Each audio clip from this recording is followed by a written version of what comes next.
Oh, there once was a hero named Ragnar the Red who came riding to Whiterun from old Warwickstead. All army, now I think it's high time that you lie down and bleed. And so then came clashing and slashing of steel.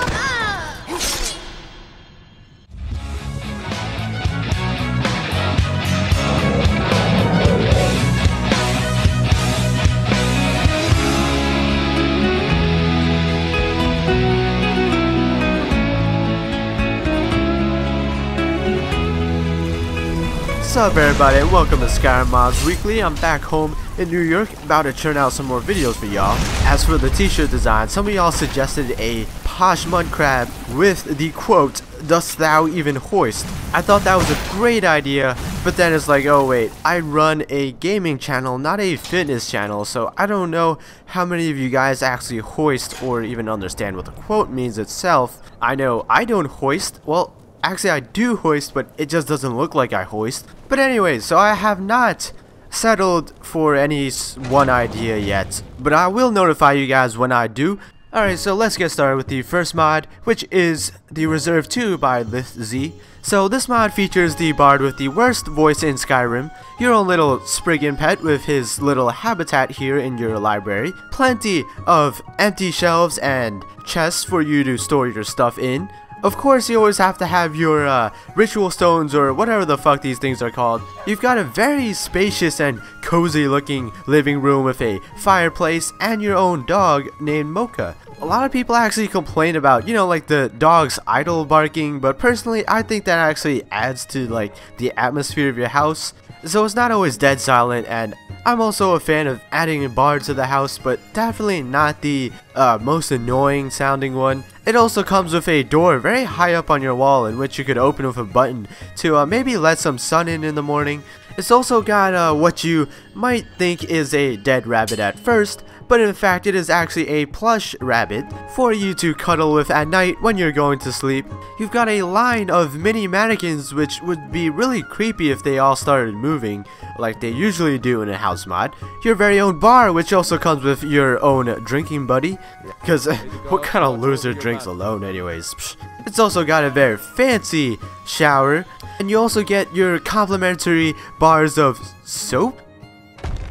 Not sure if bars of soap or bricks. I'm guessing he probably retextured some fucking iron ingots and called it soap. And secret rooms are always a plus, except when there's really nothing interesting in the secret room. So I think the interesting structure of the house with the balconies and many of the nice interesting touches he's added definitely elevates this house mod above the average house mod. I really like this house mod. Just be sure to get rid of the bard and don't use the sketchy soap. And next up we have a really shitty mod, quite literally. This is Manure by Joxor, and we can all appreciate the thumbnail he has for his mod on the Steam Workshop. We can say she was shit-faced.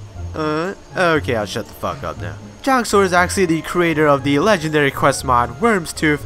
Looks like he got bored of making epic quests and decided to make a mod that adds pooping to the game for animals, of course. Now there's more to it than just animals shitting. You can actually harvest the doo-doo and smelt it to make manure ingots, or create a cudgel, which is a new weapon, using those ingots, and then even using the manure in alchemical recipes to create poisons. Who knew you could do so much with animal turd? Now animals don't just randomly poop. There's actually a poop system that they follow, in which animals are more likely to poop during the day and horses will poop less while they're being ridden. Poop likelihood also decreases if the animal is running or sprinting, and if alerted, alarmed, or in combat, poop likelihood increases.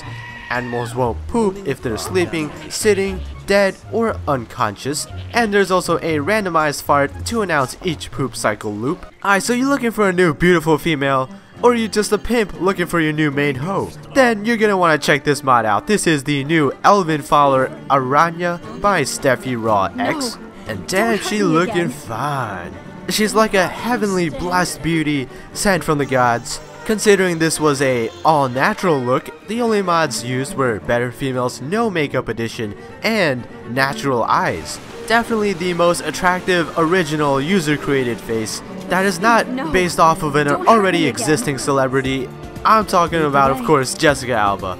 If she can beat Jessica Alba in a one-on-one, she'll be my new main hoe. Except that Jessica Alba never loses in a one-on-one.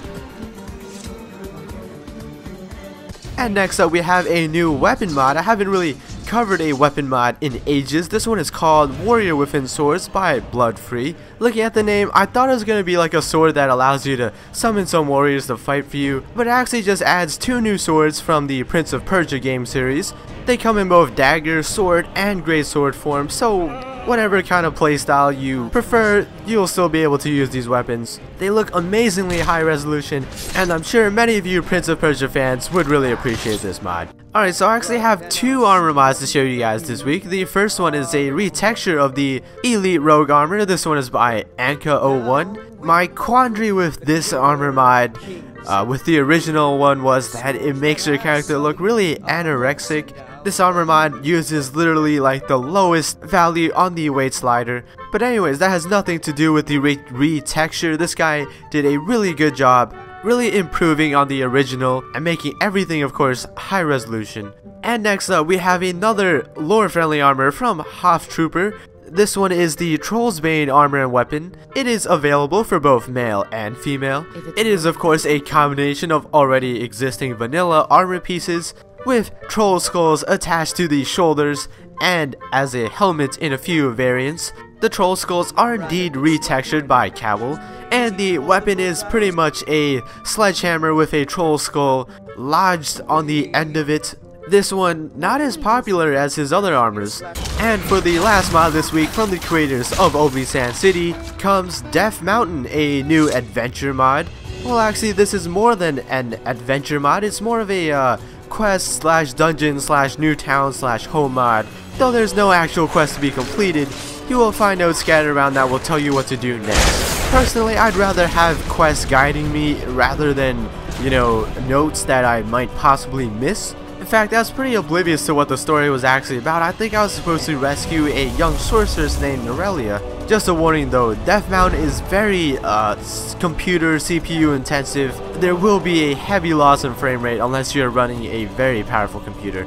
You could tell the team behind this mod put in a lot of work. There's just so much to see, so much to do, so many things to kill, and some very bizarre sights. The Daedra here are not aggressive, so I'm guessing once you clear everything out, Death Mountain actually becomes a town, and the tower becomes your home. Overall, a very interesting and intense mod. I just wish I knew what was going on. And those are all the mods for this week, guys. Hope you enjoyed the video. Click the like button if you did, and don't forget to subscribe for all the best Skyrim mods every single week. Thank you for watching. Peace.